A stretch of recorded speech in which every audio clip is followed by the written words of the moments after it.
I struggle with that myself sometimes. So I totally relate to that. I'll give some advice that I got from a priest once who is no longer with us, but was, brilliant. He once told me, he said, so you're basically saying that God's mercy applies to everyone except you?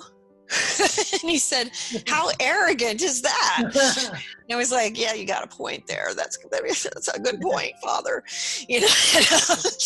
But we have to remember another thing too. St. Faustina, ironically, we're on Easter Sunday today, and next Sunday is Divine Mercy Sunday, and the Feast of the Divine Mercy and the Divine Mercy Devotion, which was brought about through St. Faustina. Catholics will be familiar with this, others may not, but in the Divine Mercy Devotion, we celebrate the mercy of God.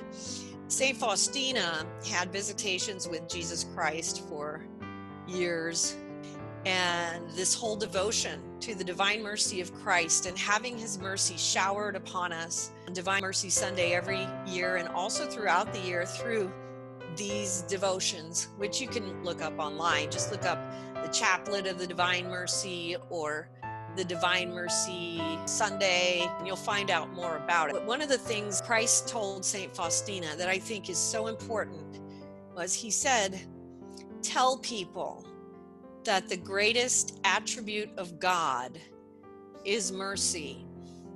He said that those who extol my mercy will enter through the door of mercy. He said basically all souls can choose to enter through the door of mercy first. It is only those who refuse to enter through mercy who will enter through justice. And I have seen this in my mystical travels, some of these experiences where even when I'm dealing with souls in lower realms, they're always given options and opportunities to turn back or to go in other directions before they're going to concretize this decision to go in a particular direction that might not be so happy for them. We have that choice. And so we have to remember, first of all, that the greatest attribute of God is mercy. Second of all, God knows how he created us. We have to remember, this is so hard for people who do this, and I know it because I do it myself. We have to remember that God knows how he created us. He told us he was creating us flawed. We also know that we're here because we are flawed. And so what we have to remember is that the only way we progress is by allowing ourselves to be forgiven, to forgive ourselves, and to become a new man each time, and walk forward and be clear and clean of whatever it is that we've done in the past that might have been something we're not thrilled with or proud of. Because every one of us has it. Every single person has it. People forget. We all think that we're the only ones, but we don't remember that we're actually in company with every human being.